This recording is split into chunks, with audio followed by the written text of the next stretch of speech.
Okay. Hold on one moment.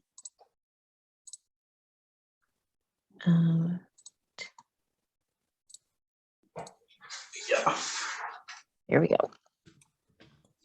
Good. Thank you for sharing that screen. It takes my face off of the big screen. Hey, everyone, I want to thank you very much. My big thing right now is to thank the RiverCOG for the efforts that they've put in preparing this regional housing plan. And those efforts really make it pretty easy for our towns to use that template to address the mandate from 830J and to address the housing concerns that our state legislature has decided are important.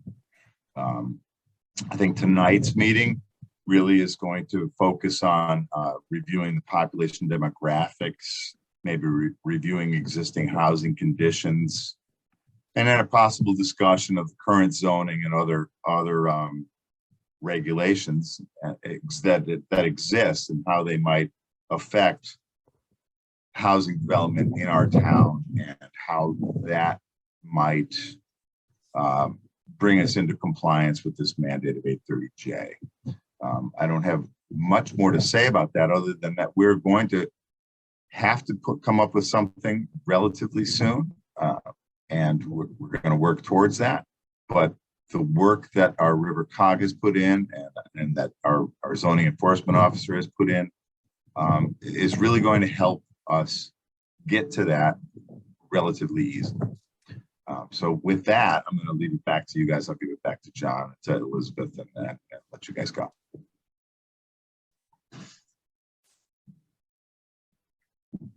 So I don't know. Megan, do you want to say a couple of words before we plow in, or Sam? I don't know that I could say it any better than Angus did, but I will if Sam has anything to add. Can you hear me? Yeah. Oh, good. I just wanted to say hello and just say that we were very happy that we were able to fund this project for the town of Deep River and for the other 11 towns that are participating in this portion of the project, which is the creation of 830J plans for 12 of our towns. SLR and Tyche will go into the details about the creation of the plan, as well as RiverCOG's project manager Megan Juflis. But we're excited to be able to assist with this, and we see this as an important step in the ongoing discussion about affordable housing and how we can find solutions that fit our towns and our region. So with that, I think do I turn over to Megan, or do I turn over to Liz, or to John? John. I think All right, me. go ahead, take it away, John. Okay, thanks, Sam. And again, thanks to RiverCOG. Megan is here. I think Margot from RiverCOG is also here, as well as some of our consulting team. So I'm doing the presentation this evening actually as an adjunct to RiverCOG and the SLR team, despite my relationship with the town, and perhaps because of my relationship with the town. But so we'll try to move through this efficiently. So the agenda tonight is again to explain what a regional housing plan is and relative to the affordable housing plans, what it means for Deep River. Then, as Angus said, we're going to sort of take a look at existing conditions, both housing conditions, population demographics, and what the current policies of the town say relative to housing development. We're going to take a look at housing needs going forward, particularly for those making less than the median income. And then we're going to do a little bit of live polling. So if you're on your computers, we're going to ask you in a little bit to open up a new window, or if you have your smartphone handy, we'll do some of that to kind of get a little feedback of some steps that the town might take towards its affordable housing goals. So your role as participants tonight is to hopefully stay awake, and I'll try to moderate my tone enough to keep people alert and engaged. But to learn about what affordable housing is, what it isn't, and why it's important to the town. Certainly be ready to ask questions. I think we'll probably try to save questions towards the end of the presentation. Or if you want during the presentation, go ahead and type them into the chat box, which you have a little button on at the bottom of your screen. And then to participate in the live polling, so we can get some feedback on town opinions of different techniques. So the regional housing plan, which is being undertaken by RiverCOG and participated by all the towns, is sort of a follow-up to the Regional Plan of Conservation and Development, which was adopted last year. Thanks, Liz. And it does take a region-wide analysis, looking at the region as a market in terms of its jobs, in terms of its housing, takes a look at what the regional housing needs will be and how towns can contribute to meeting those needs. But then, as Sam said, 12 of those 17 towns in the COG are participating in the 8-30J plans, which is a statutory requirement that needs to be completed by June of this year to come up with local solutions for increasing the amount of affordable housing in each town. And and so this discussion is sort of a kickoff to that 830J local housing, affordable housing plan discussion. So 830J was a law that was passed in 2017, so just under 5 years ago now, where all communities are required every 5 years to create or update an affordable housing plan. And the requirements of that statute are very broad and very vague. And so there's no numerical target, there's no percentage target, there's no, you have to create this type of housing or that type of housing. It just says the town shall come up with ways to increase the amount of affordable housing in that town. And so it's a very locally specific and locally led process, which is what we're going to be working on going forward. And so, as I said, there's a great opportunity to not necessarily follow any particular state model, because there really isn't a state model at this point. It's an opportunity to take a look at what Deep River's needs are and what solutions would work for Deep River. Okay, so when we talk about what affordable housing, what exactly are we talking about? Well, that is basically housing that is affordable to people at a level in which they are spending 30% or less of their total household income. Because if you're spending more than 30%, you are most likely taking away from other items such as education or food or medication or transportation or discretionary things. And so the goal is to provide sufficient housing so people aren't burdened by spending more than 30%. Under 830G, which is the state's Affordable Housing Appeals Act, there is a specific definition where each town should have 10% or more of properties that are deed restricted or income limited to individuals or households making less than 80% of the state or area median income, and that's AMI. And we'll talk about that in a couple of points in the rest of the presentation.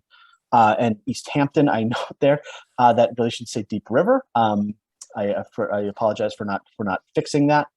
But the data is the same. The family of four making less than 70,900, or an individual making just under 60,000 would qualify as low income, because that is 80% of the area median income for either an individual or a household. And then that translates, if you divide that by you divide or multiply that times 30% and then divide it by 12, your household budget for housing should be you should be able to find opportunities for under $1,500 for an individual or $1,773 for a family of four. And that's sort of the benchmark for finding housing opportunities in Deep River. So the region did a community survey back in September and October, and 89 residents in Deep River participated. So it's a relatively small sample size. We'll go through some of these numbers in a second, but again, it's a small sample size, and it was largely owner-occupied, people who own their own homes generally were the ones that participated, 92% of participants. About an equal number were people with children and empty nesters. Older participants tended to answer the survey more than young, so 68% were 55 and older, versus the fact that in Deep River currently only 33% of the town is seniors. And more than half of the participants were higher income, made over 100,000 in household income. So these are the respondents. Now let's take a look at what the Deep River residents said. Oh, this is a little bit more, sorry. So a number of them did say, a majority said that they are familiar with households who would benefit from more affordable housing in the community. Nearly half thought they knew someone who is currently struggling with housing costs. And nearly a quarter of those folks individually were struggling with housing costs.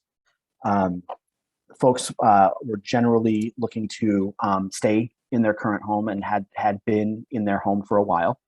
And significant majorities agreed that Connecticut is too expensive, the region is too expensive, and then about half believe that Deep River is too expensive. However, when we asked about Deep River in general and affordable housing, 2/3 affirmatively said that housing is an important part of a community's longevity. And more than half believed that the current housing stock was not sufficient to meet current residents' needs and were not adequate to satisfy current needs. And if you combine the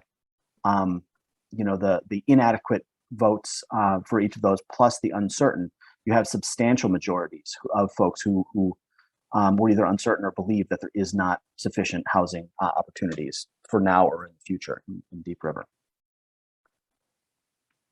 In specific, people believe that there were not enough housing for young adults, for low-income households, for seniors, and for people living alone. And in most of those cases, I believe you could choose more than one of those. I think maybe people could choose 3 options for the top choices. Oh, Liz, is that right? They could choose all of them. So it was could, okay. either does Deep River have not enough, the right amount, or too much. Okay, thank you. So the green is not enough, blue is the right amount, and yellow is too much. All right. So thank you for the clarification, Liz. And so particularly the ones for young adults and low-income households, the significant majorities believe that there was not enough housing choices for those types, and the rest were more split. And so when people were asked about the benefits of housing diversity, a number of folks that did say that it would have a positive impact. So about half of the respondents said that increasing housing diversity would have a positive impact, as compared with only 24% that said it would be negative. The benefits pointed out were increased diversity, wider housing options for lower income families, for workforce volunteers, families with children, and allowed younger people and young families to stay in town. So people did see a number of significant benefits of increased housing options. Okay, so that was the survey. Let's take a little bit of a look at what the current policies are in town. And so we've been a lot of talking about zoning this evening, so it's an appropriate extension to that discussion. Is that the town, except for largely the core area made up of Main Street and the Village, is largely residentially zoned. Low and moderate density. There are Village residential and Village mixed use. Currently, Village mixed use, which is a very small area geographically, is the only zone in town where you currently are allowed to develop new multifamily. In all other residential zones, you can have 2 families, or thanks to the vote this evening, you can now have accessory apartments in all those residential zones. But if you're looking to do more than a single family, 2-family, or accessory apartment, basically the Village mixed use area is your only option.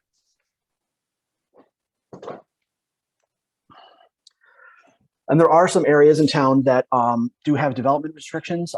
We have a preservation and recreation zone. Obviously, the Connecticut River Gateway Conservation District has some restrictions in terms of developability.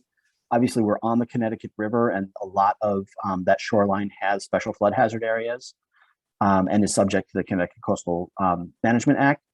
The town does benefit greatly from having public sewer and water infrastructure, but that is relatively limited area geographically, the center of town and along Main Street. And the rest of the town development is basically limited by capacities of the soils and to handle things on private well and septic systems. So the plan of conservation and development, which we are starting at in planning and zoning to look at updating, does have some mention of encouraging affordable housing. But generally speaking, there is a balance that the plan of conservation and development looks for, encouraging open space and plan conservation development. There are some statements in the POCD about encouraging upgrading of existing rental housing, but not a lot of policies in there currently for encouraging new housing for broader swaths of the population other than for the aging population. So speaking of the aging population, let's take a look at the demographic trends. A note on the data when we get into it, not all the census data other than raw population numbers are available. So most of the data that we're using comes from Department of Housing and the US Census's American Community Survey, which is a 5-year sliding window of data analysis from the 2015 to 2019. So there are a couple of years that are not captured in this information simply because the data is not available yet. So data trends and projections. Deep River appears to be, by current data projections, about at peak population. The town has risen to about 4,600 people in the 2020 and 2000 and 2010 censuses. As of 2020, that number came down a little bit to about 4,400. And according to the Connecticut State Data Center, we will see, all things being equal and no significant changes seen, that population numbers intended to, seems like it is directed towards dropping off over the next 20 years. And the age distribution over the last 20 years or so has seen growth in some interesting areas. You've seen some decline in some seniors between the 50 to 54 and 65 to 69, and some growth in young families. But there is a significant drop in the 15 to 24-year-old age range, which indicates that the town is losing its young adult population, and which may have its roots back in the inability of young people to find housing, sort of their first new house or post-college apartment in town. And the population, the senior population, is growing, even though we've lost some population in individual 5-year cohorts. The overall population of age 65 is significantly growing and will continue to grow as a percentage of the overall population. In terms of household distribution, the Deep River does compare pretty well with Middlesex County and Connecticut as a whole, in which about half of its families are married couple families. About a quarter are householders living alone, and then the rest is some other type of family. And household distributions are generally. Oh, take a break. Was that you, Megan? Am I speaking too fast? Sorry, no, that's me. That's for me Okay. to stand up. Oh, okay. Sorry about that. Not a bad idea. Feel free. So the household size distribution are primarily 1 and 2 family households, with smaller populations being basically family, about 35% or 3 or more persons in the household. So a couple of the takeaways from that, again, that population, again, all things being equal, may have peaked unless we see an influx of new development and new housing opportunities. Population is likely to be on a decline over the next 2 decades. It's going to be aging, the growing share of people 65 and older, and a significant majority of the households are small. So you have fewer people living in in the same number of houses is a recipe for population decline. But now let's take a look at those households. So Deep River, again, similar to much of Middlesex County, is largely owner occupied, about 75%, 76% owner occupied. The remaining quarter is owner occupied or is renter occupied. And the distribution of housing units is largely single family detached. In Deep River, it's nearly 3/4, which is a little bit higher than Middlesex County, although the mighty power of Middletown tends to warp Middlesex County numbers. And then the largest other population is basically two families. Single family and two family basically making up 85% of the town's housing stock.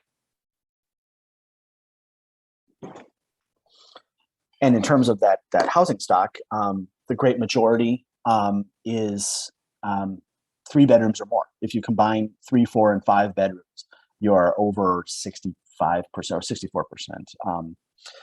And which is slightly higher than Middlesex County or the state of Connecticut overall. So there tends to be houses that are generally suitable for families, but again, family sizes are shrinking in Deep River. In terms of value, Deep River tends to be, I think, comparable with most with the Middlesex County in general, where you have basically a quarter of your houses worth less than $300,000, another quarter worth between 3 and 4. And then smaller percentages worth a little bit more than that. But basically, more than half of the homes in Deep River are valued under 400. And that's in terms of ownership. In terms of rent, and again, the Deep River doesn't have a large gross number of rental. About, again, 25% of its housing stock, which is already a relatively low number, are the majority of them are between $1,000 and $1,500 a month, with another 16% less than $1,000. So you combine those two, over 80% of housing units are valued at under $1,500 a month. But the median gross rent is just slightly higher than Middlesex County or Connecticut in general. In terms of development activity, housing permits has been quiet. There was a tiny peak in 2020, but since then, basically since 2004, we've averaged probably less than 4 new houses constructed in Deep River a year. And there had been some increase in activity seen through COVID, but it wasn't a lot of new house building. It was tended to be more expansions and renovations and things like that. But it's been for many years now a very quiet place in terms of new housing starts. However, the housing turnover has continued to be relatively brisk, where you have between 50 and 80 houses turning over every year, for the last 7, 8, 9 years. Again, there may have been some COVID, increase a little bit, although 2018, 2019 were certainly just as strong in terms of housing turnover as the last couple of years. But so that it's houses are turning over. They're just not, new houses just aren't getting built. And in terms of sale prices, it's been a bit of a roller coaster that tracks kind of some of the cyclical stuff that we saw. Housing values crash in the 2007, 2008, 2009 area, and kind of bump along for the last decade or so, and with the last couple of years seeing some climbing. And again, that's sort of pre-COVID, maybe entering, sort of a new bubble. And rental prices really I'm sorry, condos haven't really seen that same significant change. So to recap that again, Deep River, like much of Middlesex County, is largely single-family owner-occupied. The housing market in terms of new development is very quiet, and I think a lot of that turnover reflects that downsizers are seeking housing outside of Deep River, because you have a majority of your housing is 3, 4, 5 bedrooms, and when in a situation where you have an aging population that are 1 and 2 person households, you have a mismatch there where people are living in much more house than they need and are looking to downsize. And a lot of times those are taking them outside of Deep River. So those are the population and housing statistics. Now let's take a look at the housing needs. In terms of, this is an analysis of existing families in Deep River. And so if we look at population relative to the area median income, we split up into categories of low income, very low income, and extremely low income.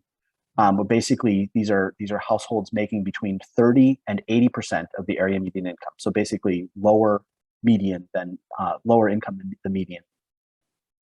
We have nearly 700 households, which is over a third of the total number of households in Deep River who meet the definition of low income.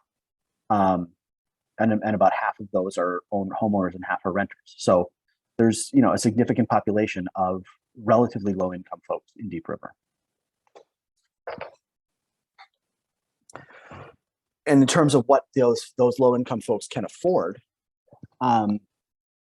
basically low income for an individual is about $1,400 a month, a little over $1,800 for a family of 4. And then the extremely low income, which there are several households, as we pointed out on the previous slide, would need incomes of between $550 and $750 a month. And as we saw with in order to be able to live comfortably without spending more than 30% of their income on their housing, without being cost burdened. And as we saw in the rental income slide, or I'm sorry,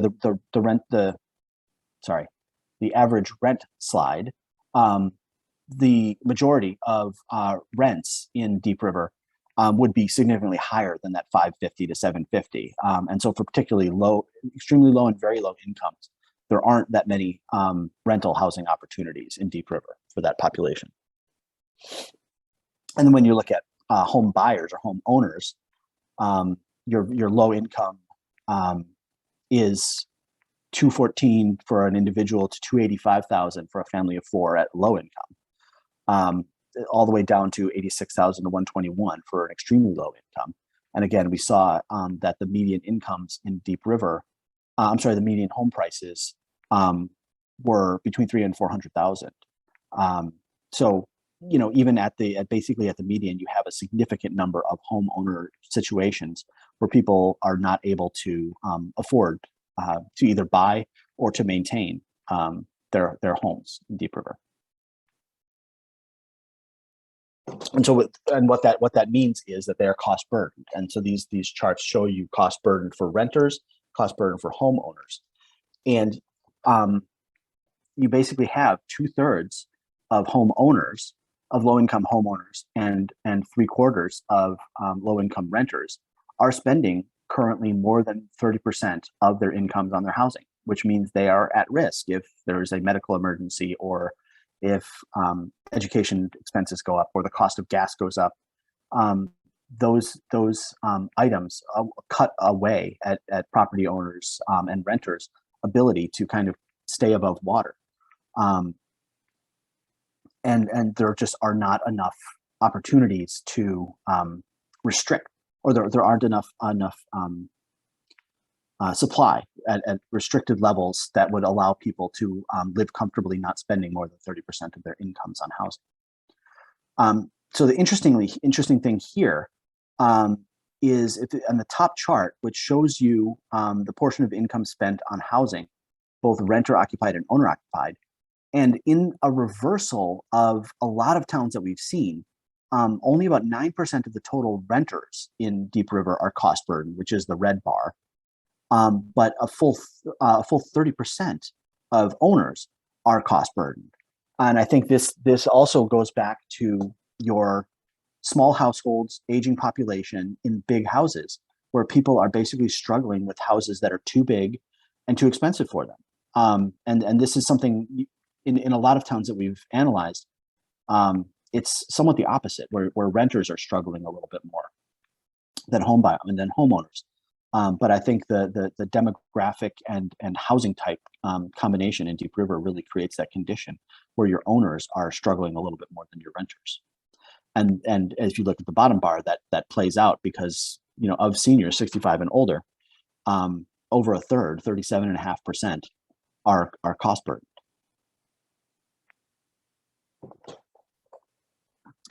So currently, excuse me, as we talked about earlier, that the state sets a 10% benchmark for being subject to the Affordable Housing Appeals Act. As of 2020, Deep River had 64 protected units. A number of them were ownership situations were CHFA and USDA mortgages. So a number of them, 20%, were government assisted, which tends to be senior and disabled housing. There were a few tenant rental assistance, which is basically Section 8 vouchers. And then there were actually very, very few, I think, deed restricted units. 0% deed restricted. So that means that the town, even though the Affordable Housing Appeals Act, 830G, has been in effect for over 30 years, the Deep River has not been affected by that appeals process. And so you add that all up, and Deep River, as about 3% of its housing stock, is restricted and available at affordable levels. So what does this mean in terms of the numbers? We went through I should say SLR, went through a housing gap analysis, which basically compares the incomes of the existing residences with existing rents and housing values, and did a calculation of the number of units that were affordable to low-income households based on HUD income limits. And so the gap itself compares the demand, basically the need, to the current supply. And the representative cases are for a family of 4 and single person. And so those two, as we talked about in earlier slides, have different income limits. So this is owner-occupied units, and renter-occupied units is, again, this is for the family of 4.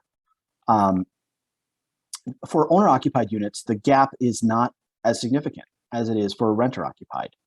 The renter-occupied, the red numbers there indicate that there are over, my math is right there, over 450 renter-occupied units that are unavailable, that are needed in Deep River for low, very low, and extremely low income.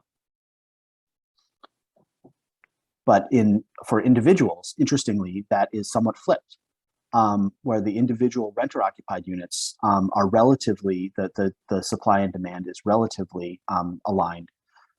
For owner-occupied individual units, which is to say smaller houses, the gap is significant. You have a gap of over 650 units for individuals. So a couple of takeaways from that. Again, there are a significant number, over a third of the town's population in terms of households would be eligible for affordable housing. A number of them a significant percentage are cost burdened, particularly owners and seniors. And the biggest gaps are for families to rent and for individuals to purchase. Okay. Liz, you want to take over at this point? Sure. Okay. Thanks for teeing all of that information up. So just a reminder, have that second browser window open, have your smartphone next to you, and type in pollev.com/SLR2021, and that will take you to our polling software. You should see this test question pop up about your favorite flavor of ice cream. And go ahead and answer that when you see it. Mint chocolate chip taking an early lead. If you're having, thank you, Megan, for putting that in the chat. If you're having any issues connecting, let us know. Either use the raise hand function or type in the chat. Again, that's pollev/SLR2021. All right, we've got about 20 people on the call, so I want to see how many we can get, how many people are still awake.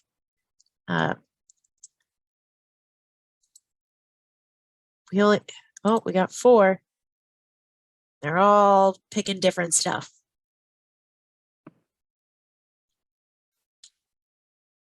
Can we get anybody else? I think there were 17 people I counted outside of us. Okay. All right. So we've got 7. That's just about half. See if we can get a couple more.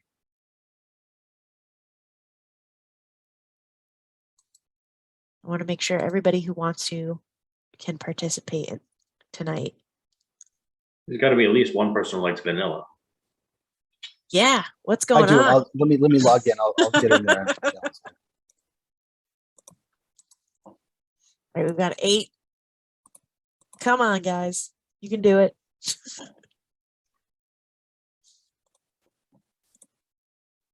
There it is. All right, so we're up to 9.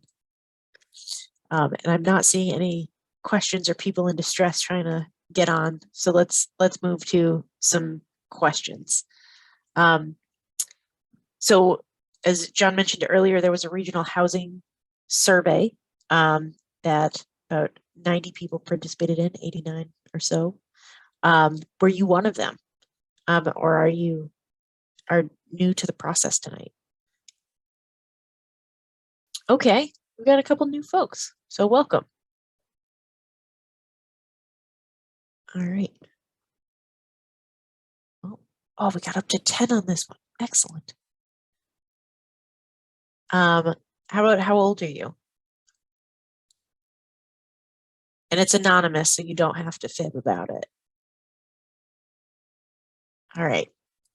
Okay. Could we switch it to how old do you look? Then be in good shape.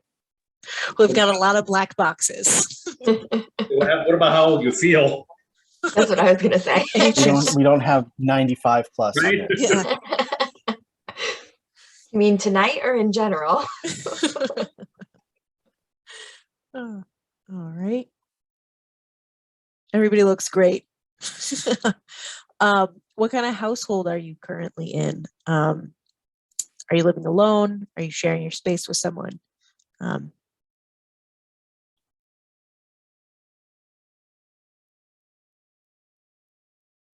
right. Unsurprising. I'm seeing a lot of single and 2 adult households, which aligns with that census data. What best describes your current home in Deep River? Right. So far, all owner occupied in a single family. Again, pretty in line with the data we're seeing in the census. All right. I think we're plateauing at 8 on this one. So let's move on. Did you attend a workshop for the regional housing plan? We had one in October and one in January that gave some kind of the zoomed out data about the region. These recordings of, if you missed them, are available on RiverCOG's website. If the data tonight excited you, the data in these will make you go crazy. And yeah, since about half of folks didn't get to see it, I recommend taking a look. And I put the web address in the chat for everyone. Thanks, Megan. All right. So now let's get into the meat of this, potential strategies for the housing plan. John? Sure. Okay. So we you know, there again, because this is a locally led process, there's all kinds of opportunities for towns to sort of figure out what techniques for increasing housing opportunities are right for Deep River. And so we're going to throw a couple on the hopper and get some of your feedback.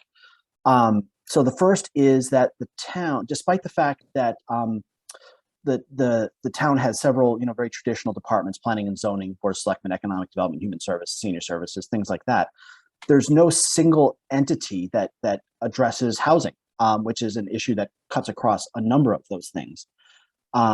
And so an idea for addressing housing options over a longer term would be to establish a standing housing committee. which would include members from, planning and zoning, from Board of Ed, from senior services, from economic development, that would sort of pool their insight and their resources, and kind of keep an eye on how Deep River could increase the housing stock and increase housing opportunity. Now, there is a housing authority, but that tends to be basically management of the existing municipal facility, and not necessarily looking at regulations and looking at municipal policies.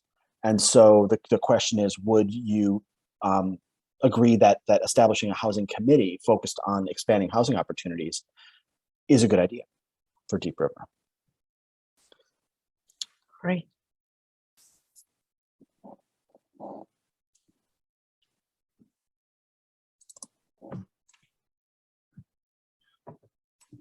Okay. Well, I think that's at least heartening that John, yeah. if you don't mind if I interrupt just for a second, it is my intention that we will put an ad hoc committee at least together to come up with this plan. And if that group wants to, if the community decides that that group should continue, we will continue with that. Okay. Okay. That's good. So that's garnering a little more support for the concept, thanks to Angus's explanation there. Yeah, for the Okay. folks who said that they needed more information, do you have specific questions that we could answer right now about that concept? Feel free to type in the chat or unmute and ask your question. Hi, I'm Katie Russell. I would just wonder how this group would interact in terms of making decisions with the other entities in town government. That's I more think- information I need. Sure. And so, I suppose in theory, the town could, by ordinance, empower this committee with as little or as much authority as they wanted. But generally speaking, a housing committee is meant to be advisory to the more regulatory entities like planning and zoning, which sets rules, or the Board of Selectmen, which helps to establish ordinances, or Board of Finance, for instance, which would set aside funds for different projects. But yeah, would most community housing committees are basically advisory. Great, thank you. And I would concur with that. I don't envision this committee being anything other than advisory, and let our existing regulatory commissions determine regulations. Thank you, Angus. Anybody else? All right, let's move to our next one. Okay, so the second concept, as we mentioned when we looked at the zoning, that the only current zone in Deep River that allows for multifamily is the Village Mixed Use Zoning District, and that would follow a special permit process and a design review process. And as I noted, that the VMU district is geographically a very small portion of the Main Street area, and not only that, is made up primarily of existing developed properties, existing buildings.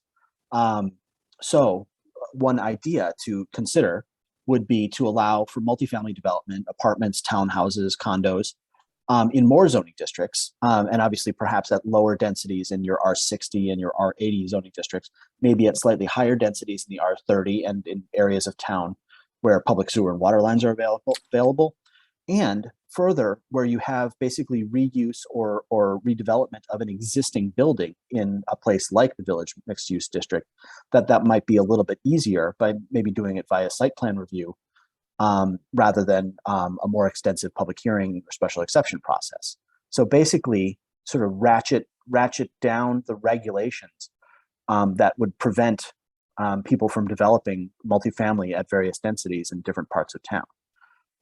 So that is the concept on the table, and we're asking if you would be supportive.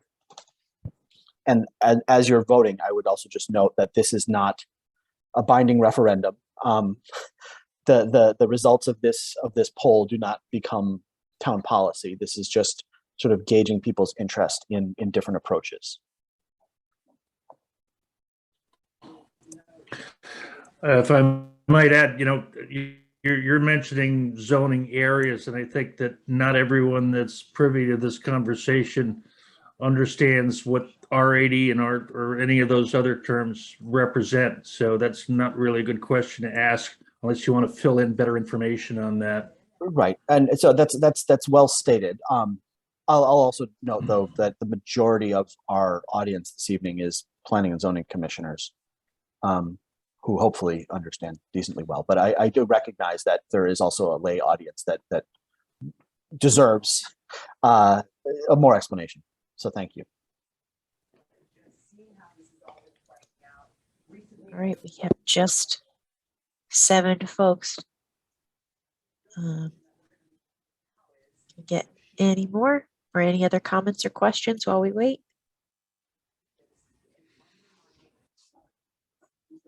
All right, let's move to our last concept. Okay, and so the third concept is a slightly higher level of complexity, but in the general statutes, there is an enabling statute called 82I, Inclusionary Zoning, which allows municipalities to put into their regulations a requirement that developments over a certain size require that a number of or a percentage of new housing units would be set aside as affordable. And so similar to what we're talking about this evening with open space, which we require if you're doing a subdivision, the town requires a minimum set aside of open space or a fee in lieu.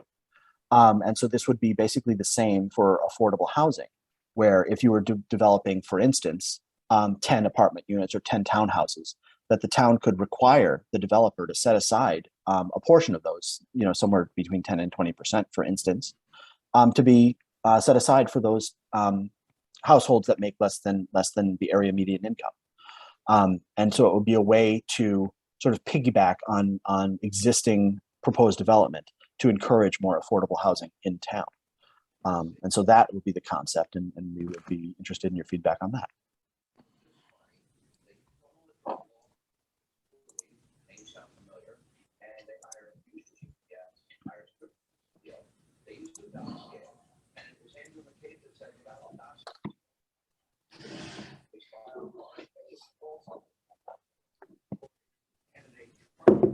All right. Any other questions or comments on this concept? And the one thing that I would note is, again, that the inclusionary zoning statute does not place into effect strict numerical or percentage targets. So it's not necessarily properties above or developments over 10 units or developments over 20 units, or you must set aside 10% or you must set aside 20%. Those are dials that each municipality would be able to turn based on their development conditions. And so obviously in the case of Deep River and new construction of single family residences, we haven't had any developments over 10 units in many years. So those dials would have to be adjusted to Deep River conditions. However, if multifamily were allowed in more portions of town, we might encourage a significantly higher level of residential development. And so again, thank you for the feedback on this. These are not binding issues, and these are only 3 suggestions. SLR and my team at Tyche have developed lists of a couple of dozen sort of common or potential action steps that a municipality might take that we'll be discussing. And so the next steps from this point forward is that, as Angus noted, he's putting together an ad hoc local committee that we will be meeting with. Myself and RiverCOG will be meeting with this local committee to come up with different strategies and prepare the Deep River 830J plan, which will be incorporated into the overall regional plan over the next couple of months, basically March, April, May. We'll provide a draft for public review and public comment in the mid-spring, and then look to adopt, again, the Deep River annex to the regional plan by the beginning of June. And so if people have interest in participating, if you have questions about any of this, I'd encourage you to reach out to Angus or to me, and I have a local email, which is zoning@deepriverct.us. And we'd be happy to continue to engage you in this discussion. And so as we wrap up, we would certainly open it up for questions. We obviously went through a ton of information in a relatively short period of time. But we'd be happy to get any comments or questions about any of that. So, John, I have a question for you. We touched on, how this is going to be. This is a requirement by the state. What happens if you don't finish this?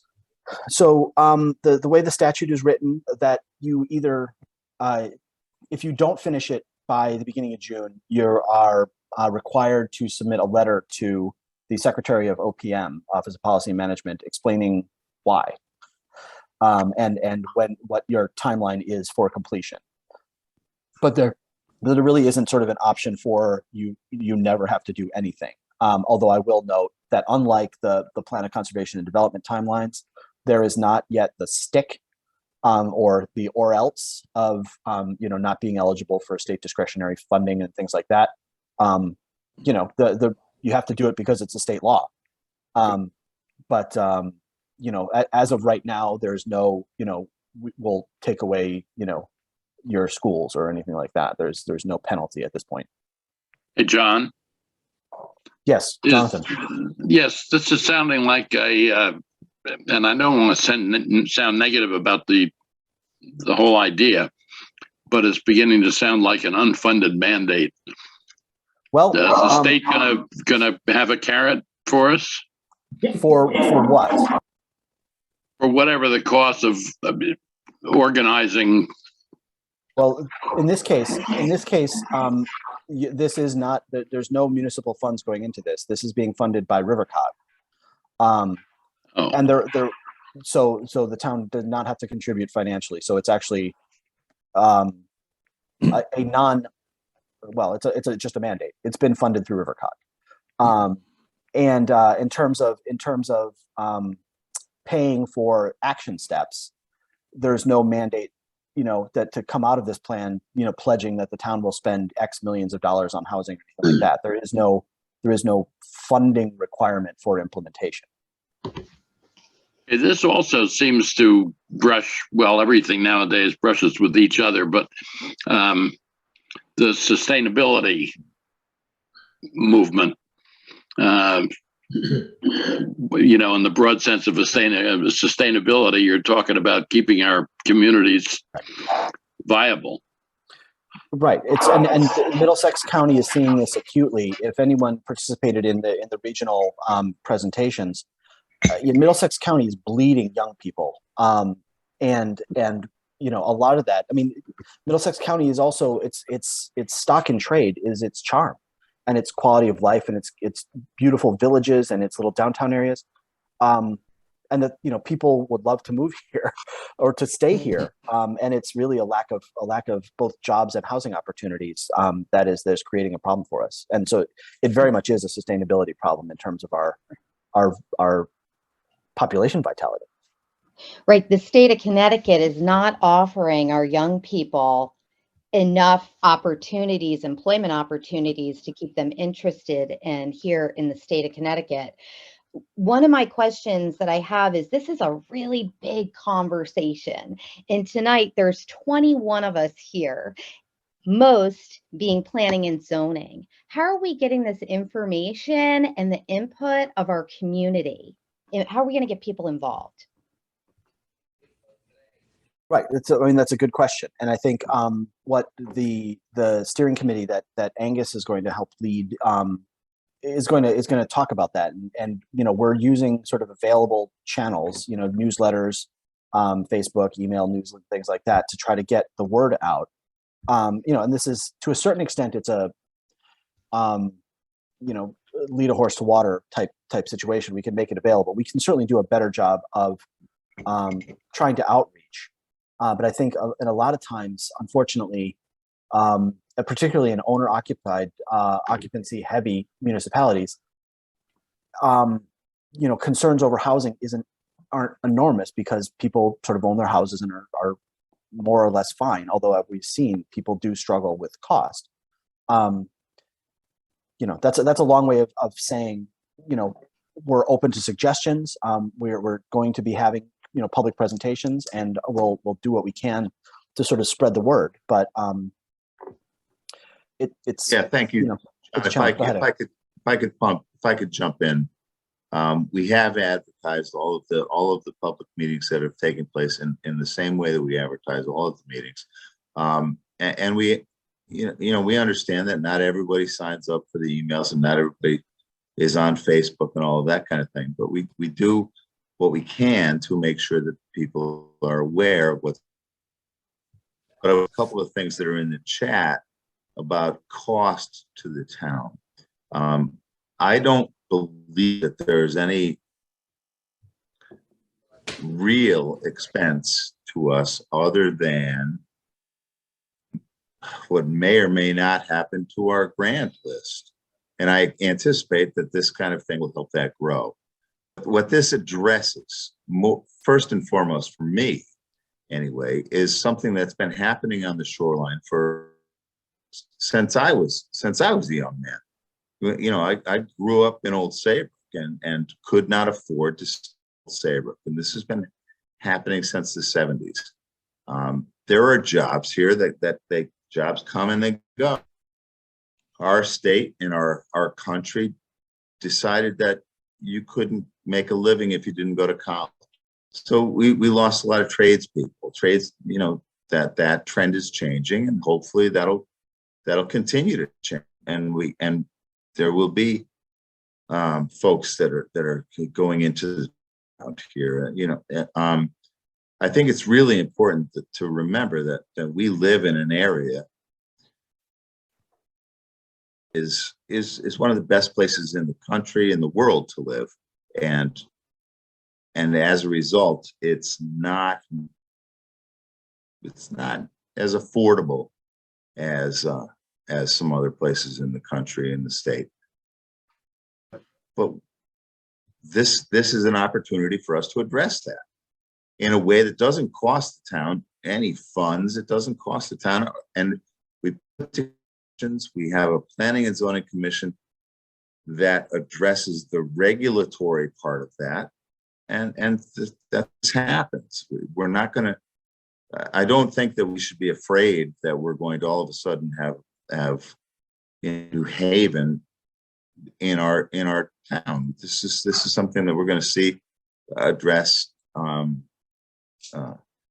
methodically and thoughtfully as to how it best suits Deep River and satisfies the state's requirements as far as how we address affordable housing in communities.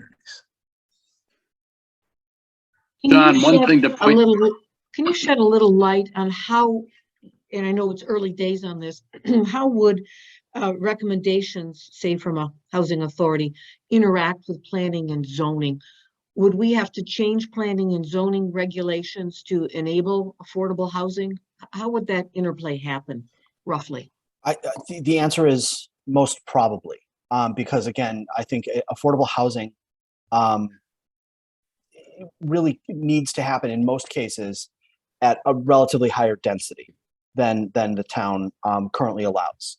And so there may need to be, although except in village mixed use, I believe, and however, sort of the piano works were developed. Obviously, that's not necessarily affordable, but that is a level of multifamily housing.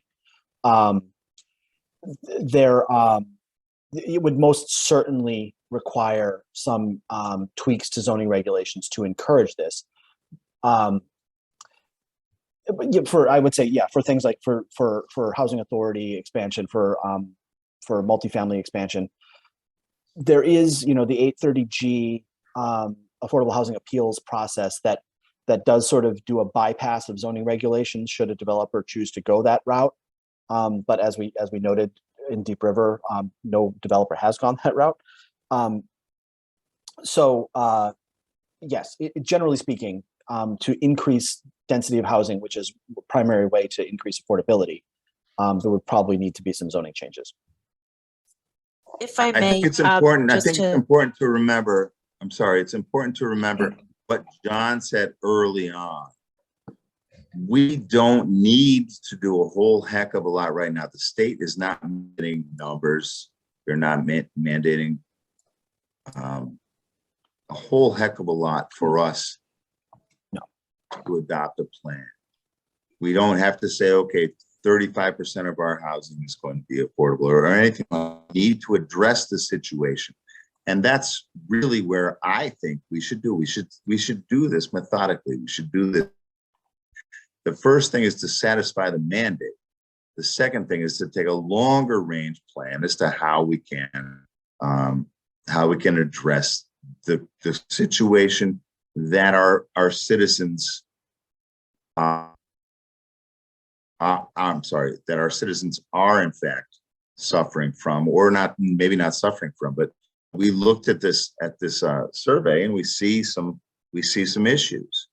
We can address that, but we don't need all kinds of regulations in these next 3 months. We need to satisfy the requirements, which are very, very vague. We can do that, and we can have a continuing conversation about this. This isn't something that we're going to jam down everybody because we need to do it right away. This is going to be a very slow and a methodical process. And it's also important to point out that it's a 5-year plan. We're not going to solve Deep River's issues in 5 years. This is the first step in a multi-decade process, I think, to change sort of the broad direction of our housing stock. Yeah, and I just want to jump in here because I think we're having some parallel conversations. Those who are speaking and those who are interacting in the chat.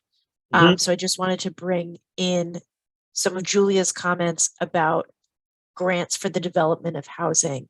And I wanted to tie that to our conversation about zoning, that while there are funding opportunities and things like that, zoning is a way to provide relief through zoning reform and change. That's something that we saw that Deep River did tonight with the ADU regulation. So without spending any money, they're now allowing for smaller units that may be more affordable to folks to be built. And while they're not guaranteed affordable, that change, that tweak opens up the market a little bit more and takes that longer term view that Angus was mentioning. So that's my piece on that. And I hope that answered Julia's questions as well. Hey, John. Yes, go ahead, Jonathan. I'm getting the sense of what a broad topic this is going to be, because you're talking about the main street. I mean, the whole livelihood of the town. You're talking about staffing our first responders, a lot of whom are tradespeople.